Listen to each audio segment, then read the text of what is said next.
I'll start to my far right. On my far right is Norman Ritter. He is superintendent of Springfield Public Schools. We're pleased to have him this morning. Next to me on my right is someone that you enjoyed yesterday afternoon if you were able to come to the keynote address, Walter Feinberg from the University of Illinois. He has worked his career studying philosophical issues connected with education. To my immediate left is Stephen Kleinsmith. Stephen is the superintendent of schools in Nixa. Nixa is just south, how many miles, Steve? It's about connected anymore. Just about connected with Springfield to the south. And on my far left is David Huff. David Huff is the interim dean here in Missouri State University, the dean of the College of Education. So these are your panelists this morning, and I couldn't be more delighted to have them respond to this tough question. And we'll start with Steve Kleinsmith, and we'll end with Walter Feinberg. And who goes second and who goes third, I don't know, but we'll figure that out. Here's the question I promised you guys. There are all these educational reforms. There are things like tenure reform, that people want to do away with tenure, or they want more or better standardized tests, or they want more or better teacher accountability, and more and better measures of teacher effectiveness, or they want pay for performance, or they want merit pay. So a whole collection of ideas in the current discussion about education, especially the reform of education. So the question I would like the panelists to begin with is, out of that set, and beyond that set, if I have certainly left some things out, pick a favorite, pick one that you think is good, that you are happy, and that you are pleased, and you think will improve the schooling, and then pick the opposite way. Pick the one that worries you the most, and we'll get the conversation started that way. So, Superintendent Kleinsmith. I appreciate knowing in advance so we could prepare a statement that would set the stage, at least from my perspective. The only thing that will take America off the trajectory of the modest school reforms we continue to experience is a declaration of war on education, nothing short of the expenditures of effort and investment as was exhibited on D-Day itself. The problem is America has an appetite for champagne, but a beer budget. You simply can't buy a Cadillac on a Ford budget. It's way overdue for the American public to have a national discussion on what our communities expect out of our public education system. Once that is decided, then make a commitment to fund such aspirations. The discussion should not entertain the notion of using public funds being used for private and religious education systems. Hopefully, what this would create is an education system that would give credence to the whole child and make connections to the human spirit through the use of 21st century life skills by accessing multiple assessments such as and including student-managed portfolios, teacher-driven pre- and post-tests, anecdotal teacher comments, etc. Not just the reliance on standardized no-reference testing, the one-size-fits-all approach. Yes, for some this will be seen as big and bold, but if attempted by a pre-K through 16 system, rather than a K-12 and post-high school institution of learning attempting to reform in isolation, anything is possible. In closing, I offer one logistical major change in how we currently do things, and that is the initiation of a differentiated pay schedule for employees, specifically teachers, hired to educate the youth of America. Finally, I close my opening comments with a plea to the public. Please distinguish between large urban schools such as LA, Detroit, and Chicago, and the majority of the towns like Nixa and Ozark, small city schools like Springfield, and suburban schools like Lee Summit, for their so-called medicine can be another district's poison. Thank you. So I think really it's very simple, is that the future that we have in the next 5 to 10 years, without question, is going to be full of all kinds of opportunities as far as reform is concerned. And I do think it's all rooted in the ability of the local community to be able to focus on the needs of its children. And really the community is the ones who really are in charge of its community. It's not the state, it's not the federal government. And I've run the private sector, I've run Catholic schools, I've been in charge of a major program, Father Flanagan's Boys Home up at Omaha, Nebraska. And it just keeps coming back to me, and I've run major public school systems, and it keeps coming back to me that the more you can rally the community around its children, and then make sure you have a good, strong system in place, it will go really well. And what's interesting that I'm beginning to see is that the voucher, the charter, the tax credit, all the different types of initiatives have a flavor of something that's coming from the outside, invading what I would call the local community. In consulting with major cities like the green neighborhoods of Chicago, work in the Watts neighborhood of Los Angeles when I was at Boys Town, it was obvious to me that the neighborhoods love their kids. They really do. I don't care how tough it is, they love their kids.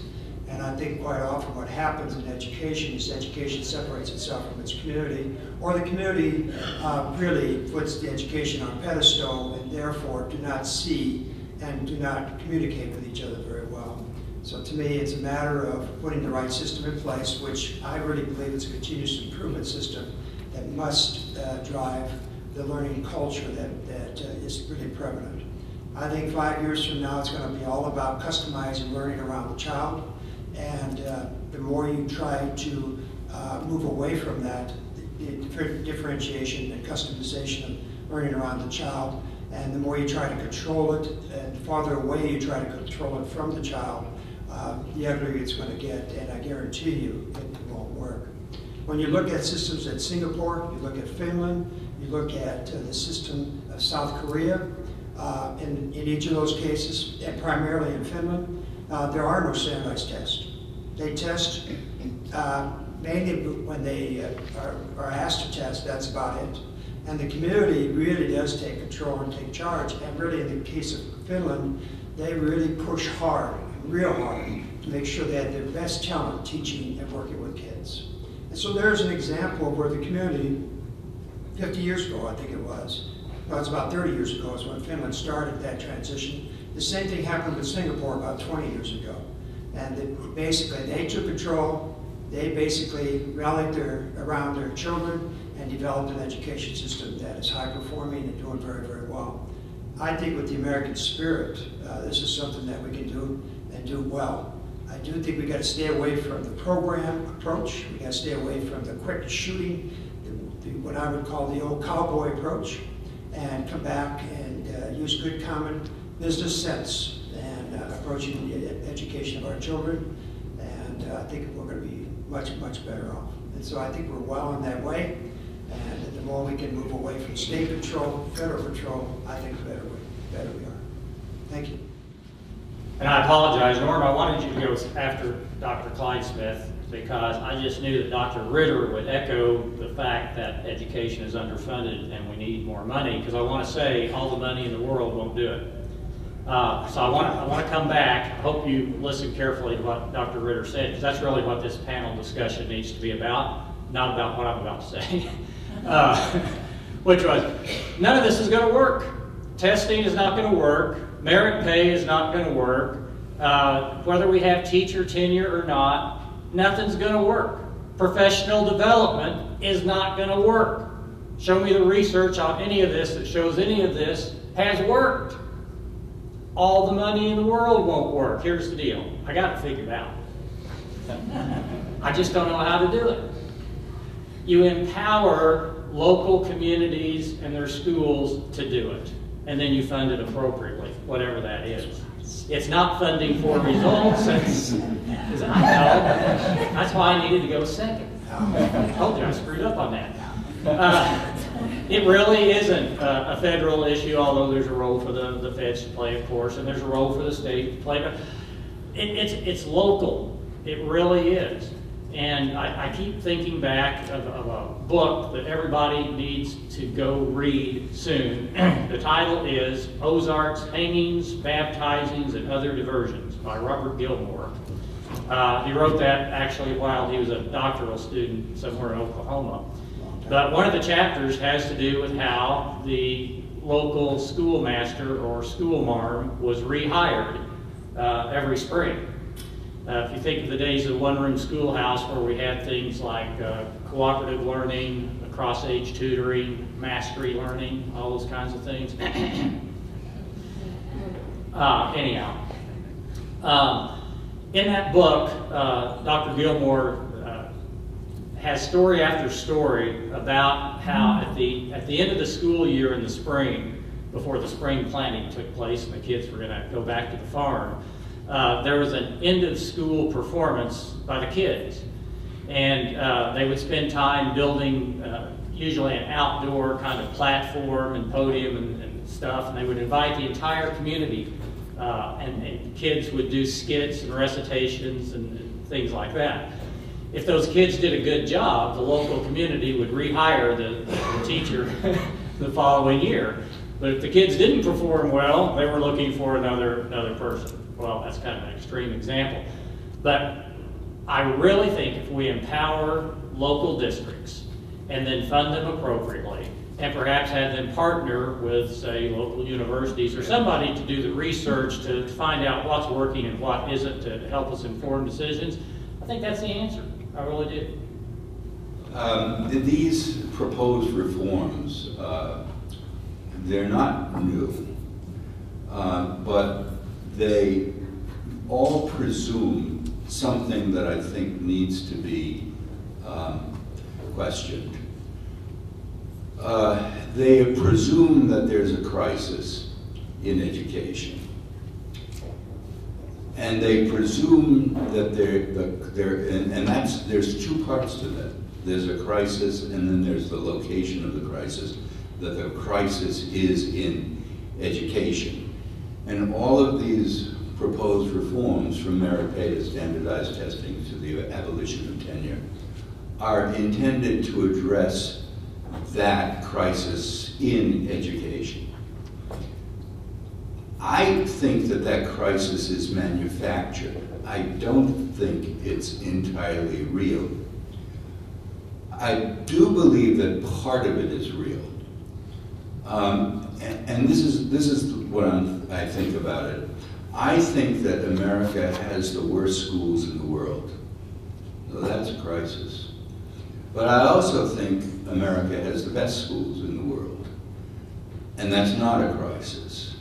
And if you look at our educational system from the beginning to the end, you will see, look at the Nobel Prize winners this week. The majority of them came from this country. I don't know whether they went to private or public schools, but I bet a reasonable number of them went to public schools. So that's not exactly a crisis.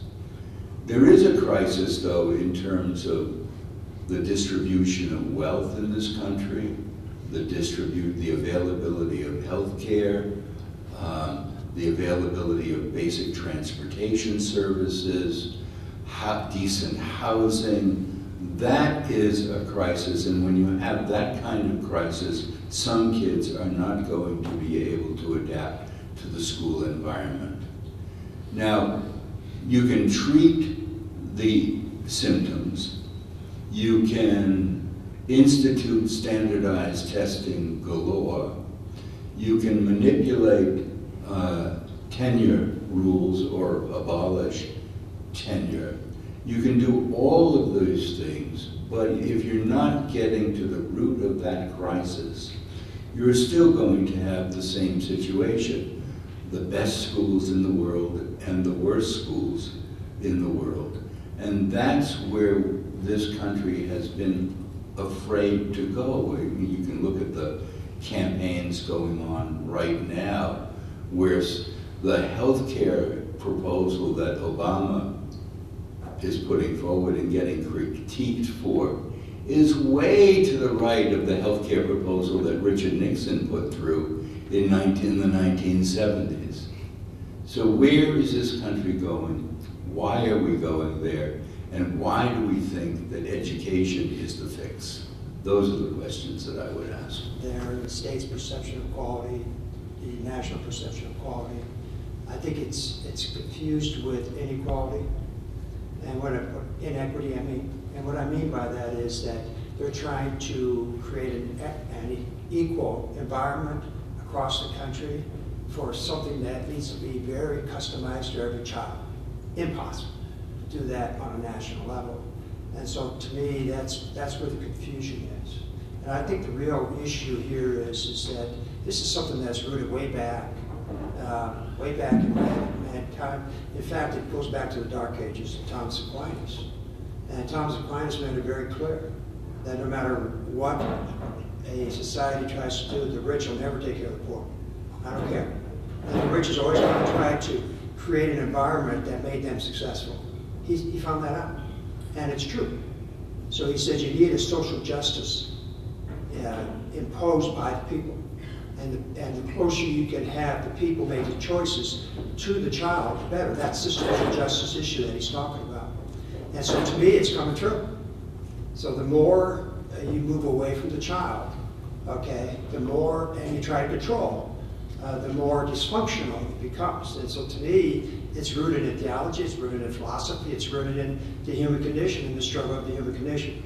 And so I think Mr. Feinberg is right. I think the real problem we have in America today is that we have freedom. And freedom's messy. And really, when you have freedom, you're going to have the extremes.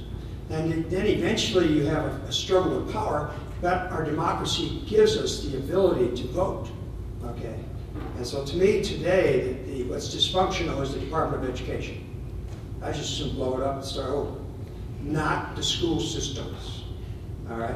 And so to me, that's where the problem is. So you asked for an opinion, I gave you an opinion. Boy, that's what I want. I want opinions. I think Stephen Kleinsmith and then David. Tom Deary.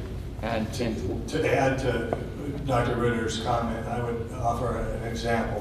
This example, in my opinion, again, is a civil rights violation that's being unfolded right in front of us, and I'm not so sure we're doing enough about it, and that is with the race to the top. And if you think No Child Left Behind was bad, there is a component, in my opinion, of race to the top that it competes with the poor design of No Child Left Behind, a federal program that was designed with failure in mind. It was more hurtful than helpful, but to get my point with race to the top and the civil rights violation I think is occurring is when they use federal dollars, large amounts of federal dollars, but the only way to access it is through competitive grant writing. So you either have to have a good competitive grant writer or your kids don't matter.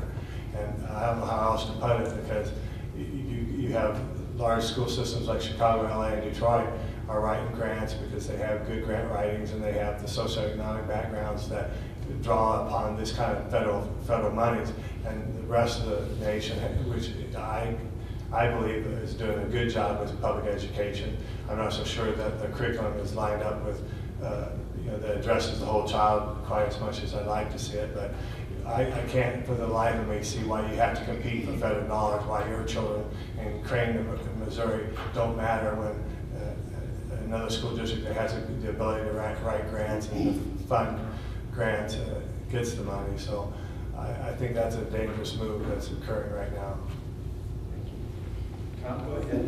Well, I have a comment and a question. Aquinas also said that schools were uniquely designed to teach stuff, academics.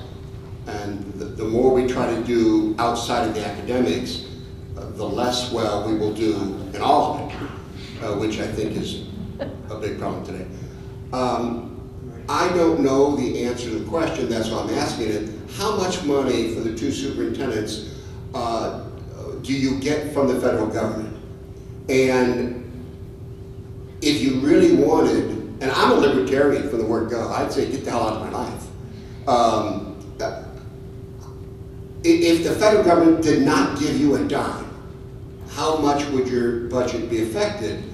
And then how much of that would you get back in the sense that you don't have all the hassles that goes along with the strings that they attach? What is it, going about 7 or 8%? It's a little higher with the special ed. Remember the special ed focus. The other thing, though, that is, we've done our research and we give more to the federal government than we get back. So if we could keep it, then yes, but we have to give it to them. Now, to be honest with you, I think federal government has, the Department of Education, when I said, I didn't say it had to do away with it, it had to go and perform a phoenix, start from scratch and start over. It's lost its focus on literacy. It really has. And it's lost its focus on defining the what. And literacy, to me, literacy, writing, reading, writing, okay, speaking, and reason. All right? That's what Aquinas is talking about. But you're right, it's gone way off of that spectrum. And really, it's our job to make sure the child is literate. When the child is literate, they can stand on their own 2 feet, and then the social justice is taken care of, and they need to be able to function in a free society. All right? Well, what's happened is the federal government's come in and taken over where we haven't seen strong literacy. And that's good. But what's interesting is it's become a system of compliance, okay? No child left behind. It's become a system of compliance, not a system of getting better. And so my for 7%. I'm sorry? You're complying, you're jumping through the hoops for 7% of your budget. That's right. How much of that 7% does it take to jump through the hoop? So you're really losing 7%. It's If millions. it takes you 3% to put up the mandates, then you're really only losing 4%. Yeah, that's the problem. We've looked at it seriously. We've sat down as a Board of Education, put pencil to the paper. It's just too much money to walk away from. We need that money to survive. We have enough money in public education to do about anything we want to do, just not everything. And there lies the problem, is trying to selectively abandon some of the things that aren't needed for the youth of tomorrow, and try to determine what is important. I contend 21st century life skills are being underserved, and we're pounding away stuff in the minds of young people that can be just as quickly, if not more so, cheaply found on a Google search. And we're in old school, and we need to be able to power up when we're at school and not power down. A question to that. That's you. Okay, I don't think that money is the reason why our kids are not learning. I believe it is that students do not feel that they belong when they come into our school systems. The reason they do not feel that they belong is, as Dr. Feinberg mentioned, they come from all these different social backgrounds.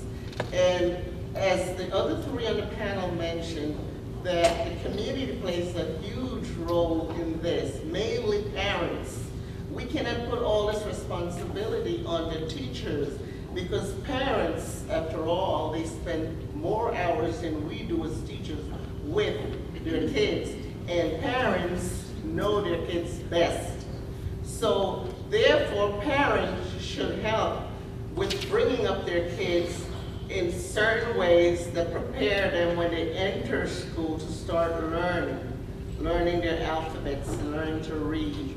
There are kids entering schools that are not even preparing their alphabet, basic reading and writing skills that they should know in kindergarten or preschool.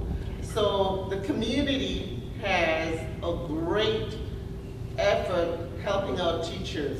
And I do agree with Dr. Ritter, Dr. Klein-Smith, and Dr. Hogue that the community plays an important part. So therefore, what teachers should do is work harder to enlist the community into schools. Schools and community relationship is very important. Could I just Thank say you. one thing on that? I think that's a very good, very perceptive remark. I'm not sure, and this is a controversial remark I'm going to make, that all parents are yet equipped to teach their children to be ready or to take full advantage of schools.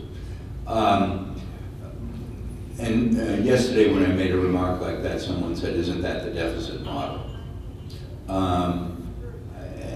And my thought was, well, yeah, he's right. It is the deficit model, but in a way, the problem with the deficit model is simply it's a blanket model. Like all of the blanket models, it doesn't work as widely as you want, but there's something to it.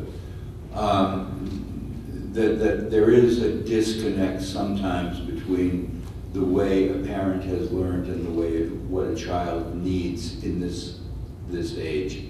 Also can be a disconnect in terms of the just the pressure on a parent to do so many things that it's too hard, especially for single parents.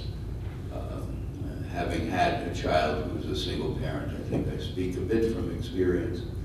I have heard of a program somewhere where it is actually working with young parents. I can't remember if it's just single parents or just, parents who are teenage parents, and maybe both, in teaching them parenting skills. And those skills are, some things that you and I might take for granted. Just like if the child is crying, it's not because he's angry at you or he's not being spiteful to you. It's just that he or she has a need that's you need to explore and find out what it is and how to satisfy it. Those kinds of things, I think if we worked with the community in working with parents and working with schools, that bind would go a long way in helping us improve education.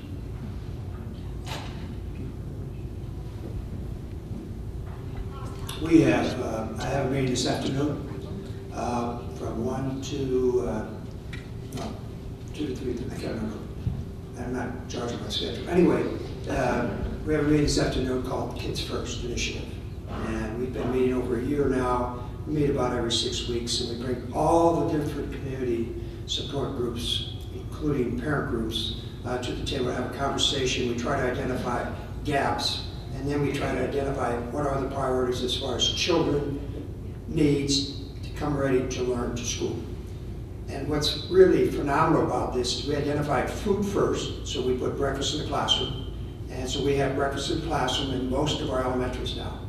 It's amazing how the attendance has gone up, how discipline has gone down as far as needs, all that. That's really interesting how food responded to what you're saying. Then we identified another gap, okay? And the other gap was basically being able to support the families as far as food pantries. And so we did all that. And so this afternoon we're going to be reporting out how the kids have come to Springfield Public Schools this year more ready to learn than ever before in the history of our system. And that was phenomenal. And so I really think we supporting what you said, that the community, I'm not going to say in spite of its parents, in support of its parents, are helping to get kids ready for school. So to me, the more we can do that, the more we localize it, the better. Although it is to be noted that in spite of parents, sometimes kids succeed. I agree. Earlier comment was alluding to the fact that every parent has the right to parent, but they don't carry out their responsibilities very well. What's stopping the federal or state government to mandate something that would probably bring great benefit to the communities, such as mandatory parenting skills classes for those that fall short of their responsibility? Well, I'll leave the answer to you. It's not going to happen. They have their thumb on the public education system because that money comes our way, so do the strings, so they can yank our string, but it's harder to do that with the individual parents. But truth be known, in my opinion, we have great strides towards whatever goal we set in mind in America if we would have parents that understood their rights, but also their responsibility as a parent. Question. Hi, this question is for mainly Dr. Kleinsmith and Dr. Ritter. I have always wanted to teach. My life took a different turn, and now I have the opportunity at an older age to teach. So tenure is a big concern of mine, and I did a short paper on tenure, and I interviewed Steve McLucky, an organizer with the NEA. And I was wondering what he told me was true, that the school district must inform the teacher of the deficiencies before they try to get rid of them, and they must work with them. Is that true? And then if you could expand on that question of tenure and maybe... I know Dr. Ritter has a lot to offer. I'll just start the engagement by saying, if you're referring to K-12 schools, as I'm sure, pre-K through 12 schools, yes, you owe it to the teachers to make sure that you offer assistance to remedy whatever it is that's falling short. but I get a little aggressive after that point. In my handout, in the brochure that I have in front of you, I have a statement in there that if you don't read the whole part, you wonder where I'm coming from, because I say teaching must be made unpleasant for teachers whose performance hurts kids. I go on to say how to do this, and that's where it makes good sense in the collegiate level where we're teaching teachers to expect to be shown how to improve and professional development and staff development. But I get rather impatient rather early. And in Missouri, we have the good fortune of having 5 years of probation where you can become more aggressive with teachers that are not helping kids but rather hurting kids.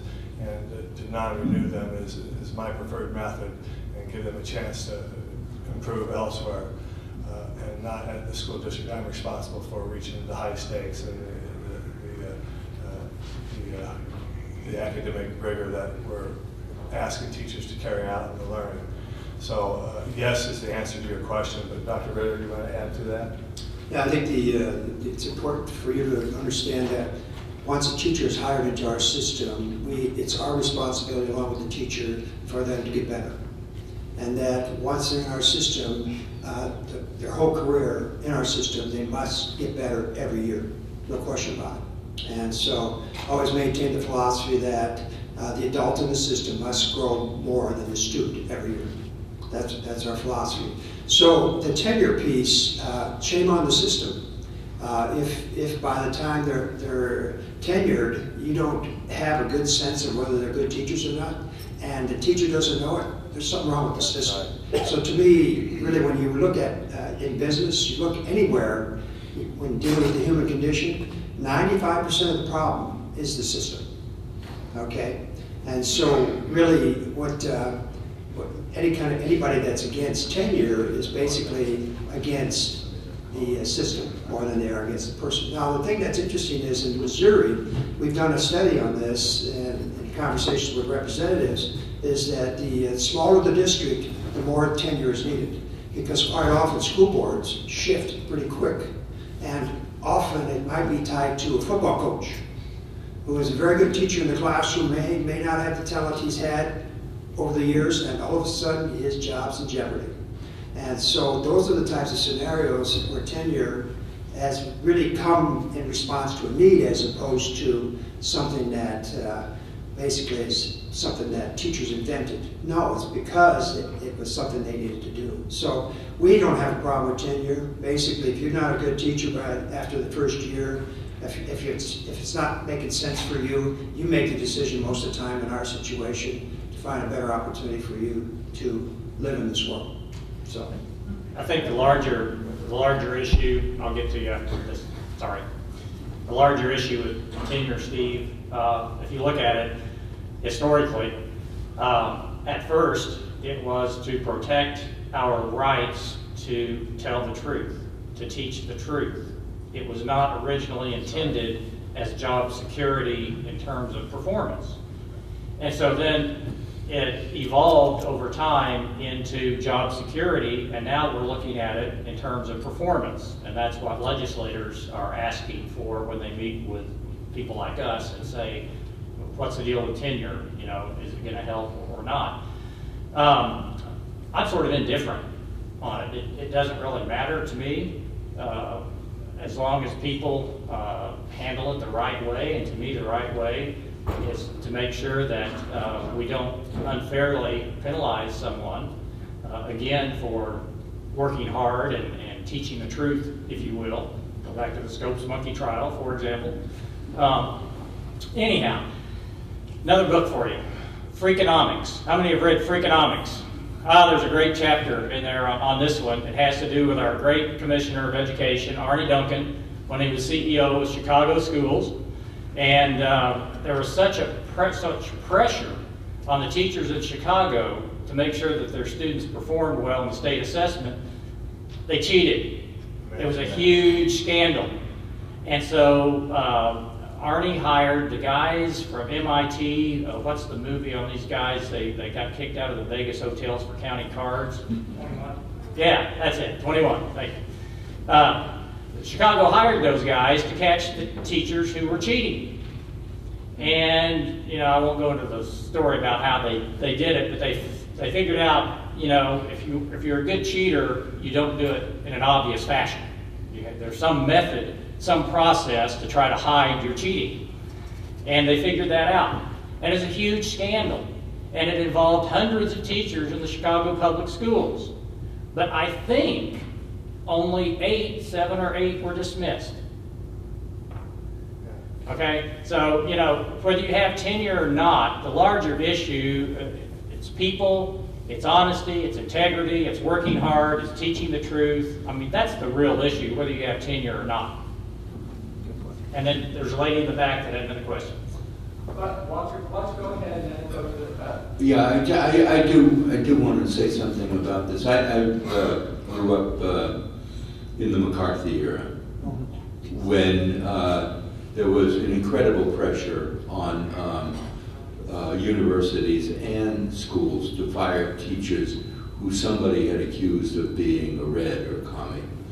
I think, having gone through the civil rights era, I could imagine huge numbers of progressive teachers being fired because they were supporting changes in the curriculum or changes in the textbooks or marching for equal rights or equal housing.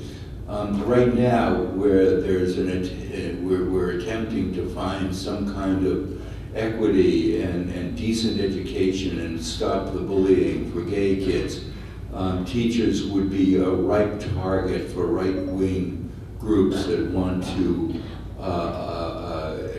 turn back the tide. And I see this attack on tenure as a very, very destructive move by conservative forces in this country to enable them to penetrate the school agenda even more than they have, and to wipe out the pockets of progressivism that we can still find in the school. I think it's a destructive move. Yesterday in the New York Times there was a piece by a woman, in a way it was a good piece because she was arguing against standardized tests. She had been the head of a charter school, but she was arguing against them because she felt that it was within her prerogative to be able to identify the bad teachers and to fire them. And the evidence that she used was that 3 teachers reported on another teacher who was getting good test scores, but was they felt destructive influence, and maybe they were. But the idea that either you can fire somebody because the tests are not working out the way you think they should, or because some principal isn't getting along with them, I think is a very, very dangerous kind of thing, and I would be really, really cautious before you hop on that bandwagon. Could you continue? I'm often asked the question, why is it that so few teachers are fired in our business? When you compare our, Dr. Ritter alluded on 2 occasions to the business world and running schools, and I'm not putting words in his mouth, but some comment to the regard of running like a business in some ways. In the business world, there's a higher rate of percent of being fired. Once you're tenured in America, the percent is embarrassingly low. Is it that we don't evaluate with a degree of courage to be upfront and forceful, or what is it that causes our rate of being fired in public education so low, Howard? Is that to you? No, to you. To me. I think it could be a lack of courage. I mean, I certainly think the bad side of tenure is to retain poor teachers, but that to me speaks to a better evaluation system than we have. I made a suggestion yesterday about that, which actually included standardized tests, but also included outside evaluators coming in and helping to figure out what's wrong if a test score is low. But I don't think that abolishing tenure is the right way to go. Another way possibly would be to make tenure harder to get, and to have intermediate stages so that the rank of teacher is really a special rank. and other people in the classroom are doing have some other rank. But I think that tenure is something that you don't want to let go of. Thank you. Let me respond real quick, if I may. The best test in the world, I can't imagine any businessman going through this, or woman, going through this. 25 kids in your room, controlling, managing the 25 children, managing their learning, and within, doing that within 9 months. And I can't imagine any businessman going into that environment and doing a good job without very good training and also nice passion and love of children. And so to me, the test is right there. And so usually, to be honest with you, if you do real good traction and you study the research, we lose a lot of our teachers before tenure. And a lot of them self-select out. And believe me, there's nobody that can test teachers better than students. I have 5 children. I can't understand it. I survived 5 children. They survived 25 year in and year out. So to me, there's the test. And so the tenure piece, yeah, I think they deserve it. Now, to respond to that, I think when you reach tenure, you should get a $10,000 jump in salary. That's how you pat them on the back and say you're doing a good job. And if they don't come up to that level of performance, they shouldn't be recognized for both tenure or for that kind of stuff. Folks at the Mizzou have been working on that. I think Michael Pogorski, an economist, is the ringleader in that. And that's what Missouri's going to try to figure out, using numbers, what's the teacher influence on this group of students, noting that each group of students is slightly different. Yeah, I think I'm okay with some of those numbers as long as the performance numbers are too heavy of a weight, because I do think we need student satisfaction as part of those numbers. We need parent satisfaction as part of those numbers. We need peer satisfaction or peer review as part of those numbers. And we need self-review as part of those numbers. And then also, to respond administratively, we have administrators, I believe that's true in Nixa too, where there's walkthroughs done on a regular basis and data collected around the walkthroughs. And that's not evaluative, but it's also it's a systemic review to see how much strategies or processes are in place. And so to me, we here in the Southwest region of Missouri have a very healthy group of teachers. Our teachers are very, very good. And I think a lot of it has to do with the people, the quality of life here, and the values around education and around children and families is very, very strong. And so we have always at our table opportunities to hire really top-notch teachers. And so I would say that's definitely true for Steve and Nixa as well as other districts. So there's your response. My comment or question was going to lead us back a little bit towards the question of local versus central. But on the tenure thing, there was an article that I was pointed to last year. I wish I could remember the author. Where he said, of course, people have different motivations to do well in this world.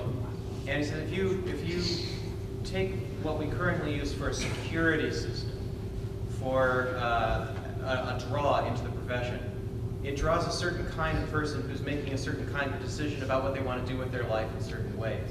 And if you say, oh, we're just going to get rid of that because we want a model that does this other thing, you've also changed the nature of the people that you're pulling in ways that you haven't even thought about.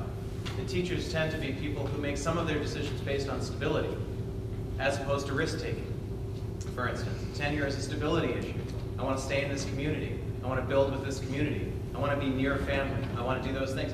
Well, if that's the kind of person you want, that's the kind of incentive structure you put in place. If you want a different incentive structure that does something different, you do that. But without having thought that through, then they go forward with these. I don't know if you agree with that or not. That's one. If you want to address it, please go ahead.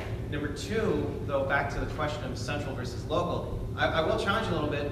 What I have up here, 3 people out of 4 who are local authority decision makers. And probably you're like, yeah, then that's way more complex than it seems. But of course you're going to favor local control.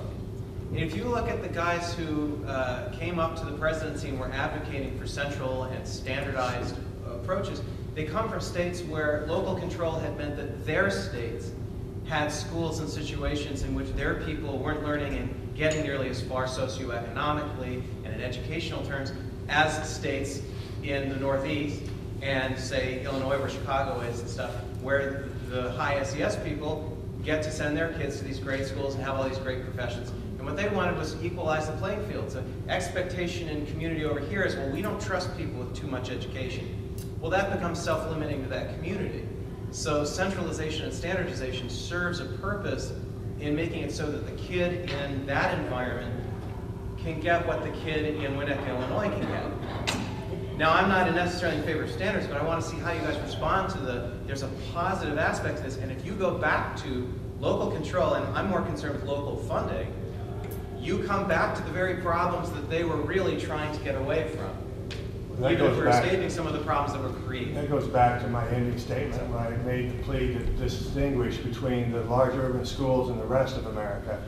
You know, sometimes policy is measured by the top 10 largest school districts in the country, when in fact the majority of the success is found elsewhere. And you know, their medicine is sometimes poison to the rest of us. So you know, maybe we need to set apart the large urban schools and have solutions found applicable and appropriate for their situation, because it's uniquely different than what you'll find in small city schools that are very successful, like Springfield. Your towns like Nixon, Ozark, you know, we could run circles around urban schools on just the results on success academically, but that's not fair because their background, their socioeconomic status in their community is so different. It's as though there's two different worlds. And yet we seem to analyze the results from our big urban schools. They get all the attention, and we spread the solution out like it's everybody's medicine when it's not. Just one thing, and then that lady in the back with a comment or question. After my first life as dean and years ago, I took a year sabbatical to study poverty across the United States, funded by the National Forum. And it didn't matter where I went, whether it was Portland, Oregon, or Minneapolis, or a neat place outside of Albany, New York called Niskayuna, or down in Florida or Georgia, or wherever it was. You could make the case that communities had, now don't throw things at me because I don't believe this, but I'm going to say it. Communities had the kinds of schools they wanted. Now, I don't really believe that because I saw some communities that wanted better, but the schools were reflections of the community. And so during a certain type of season in the South, the teachers came to school with their camo on.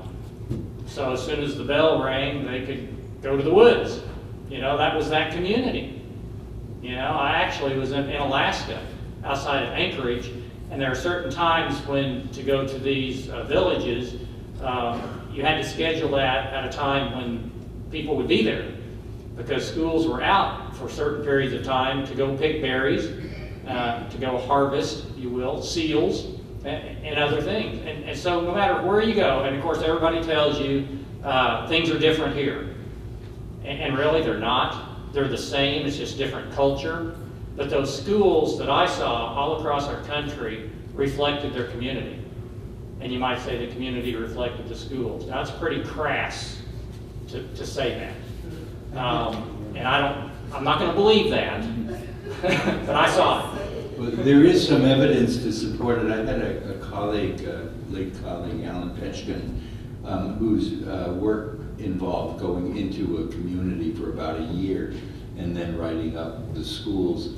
And one of the communities, I can't remember the name of the book, was a rural community. And essentially what he found was exactly that. And when it came to choosing a superintendent, they rejected the superintendent that had all the Ivy League credentials because they felt that he was just, wouldn't fit in to that community, and hired the community with the more local, good old boy superintendent. And I think there is something to that. Now, the federal push is kind of a push against that. And there is some rationale for that. I mean, one thing that comes with a lot of diversity is a lot of inequality. And so if the feds could get it right, which I don't think they've got it right by any amount, but if they could get it right, there might be some benefit in reducing the chances, let's say, of a youngster from the inner city of Chicago going to Princeton. I hate to use that as an example because that I think is the measure of success, but versus somebody from New Trier going to Princeton. I think the problem is also wider than that, and it's that a failure to understand the various benefits that schools perform that are outside of or in addition to the academic success that the school has. And I gave this example yesterday of the closing schools in Chicago and increasing the murder rate among teenage kids, because nobody took into account the fact that the great benefit of these schools that were closed were that they were reasonably safe schools. A foundational line for education, is it safe? Nobody had the wherewithal to take that into account in evaluating the goodness or badness of those schools.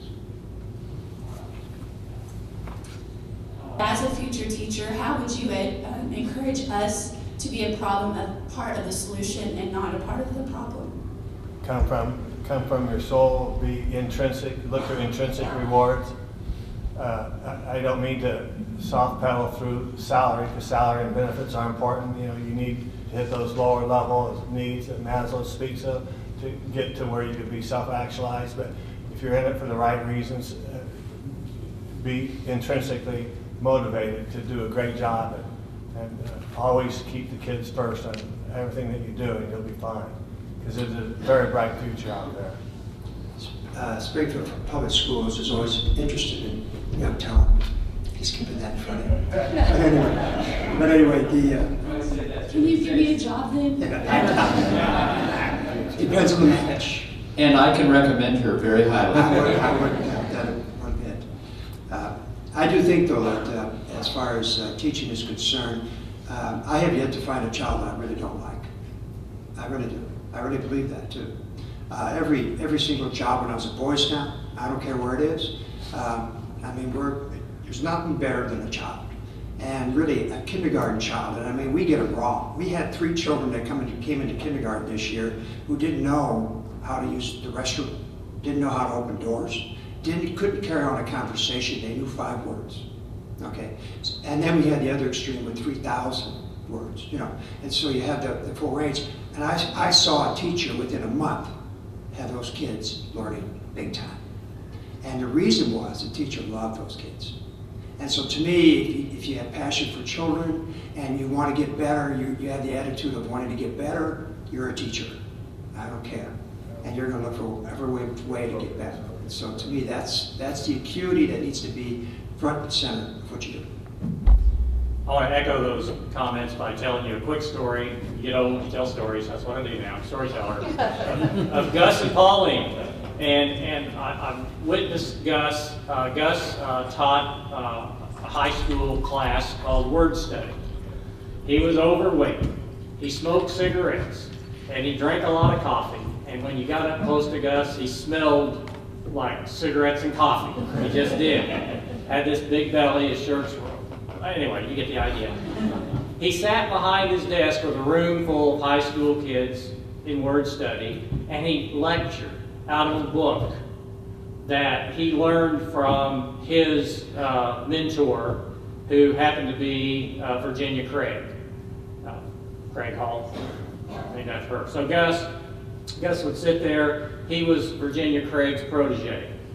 And he just sat there and lectured and lectured, and the kids wrote like this. And the bell rang, and the next day he lectured. Occasionally he would reach over like this and try to scribble something on the chalkboard. Okay? Every Friday there was a Word Study test. Okay? Those kids loved Gus, and they learned, and he broke every single rule of pedagogy known to mankind. Across the hall was Pauline. Pauline taught the very same class, had the same kinds of kids. She was up on her feet the whole time. She walked with a limp and had a cane. She played word games. She was active. She would use her cane and tap kids like this, and she was all over the room. Those kids loved Pauline. And when I looked at that, those two people, I developed my theory on what it takes and what you should do. Why did those kids love Gus, and why did they love Pauline? Number one, folks, Gus and Pauline were very, very smart people. Number one, they knew their stuff. And the kids knew they knew their stuff, and they respected them. Both Gus and Pauline taught at the local university, taught night classes. Both of them had taught full-time at a local university prior to teaching in the public school. Number one, they knew their stuff, and they wouldn't teach anything they didn't know. They had that commitment to those kids. And number two, very simple, it's what Dr. Ritter said, they loved kids. They loved them so much, they would do whatever it took to make them successful. And you talk to Gus and Pauline about their kids, they knew their kids, they knew their parents, they knew their aunts and uncles, they knew this, that, and the other, they knew whether they had lunch or not, and what they liked to eat. They knew everything about those kids. They made it their business. So I developed my theory on what we need to do as teachers. Know our stuff, number one, really well, and be devoted to those kids and do whatever it takes to know enough about them to give you the best. That's what I'd recommend you do.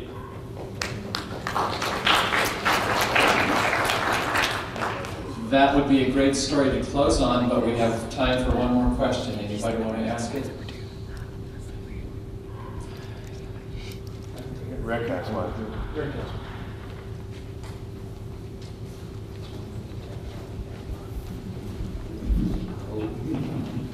I think more than anything else, what I've heard all of you say is person-centered relationships, and having a relationship with a child is what makes teachers successful and what makes children successful. Do you agree? I mean, it sounds like what Walter says, whatever, but it doesn't matter where they come from, as long as they're being fed, feel loved and cared for, then they will be successful no matter what, whether it's a big school, little school, whatever the classroom might be. Do you agree or disagree? I qualify it. I think that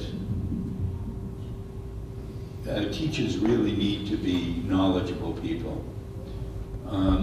They need to it's not just a matter of method, and I think the comment there was really good. I mean, you look at Pauline and whatever, the two methods are so different, and yet they're both successful. But they're both successful because they had two things. They really cared for their kids, and they knew what they were talking about. They knew their subject matter, and those are both really important. I am worried right now because of the way training programs are going, with the state trying to dictate, micromanage the courses that students take for education degrees. I think that's destructive. My granddaughter went through very recently a teacher ed program, and she came out, she felt cheated because there was so little besides the required methods courses and the like that she had to take. She had no room to take literature or philosophy or classics or religion. And she felt that this was not an education, it was a training program. And if you want good teachers, you have to have well-educated teachers. And if you have well-educated teachers, they have to have a program, I would say, of liberal arts, and where the technique stuff comes out because it's organic with them as knowledgeable, caring people. that sounded like a good place to close too. So would you please join me in thanking our panelists? Thank you, gentlemen.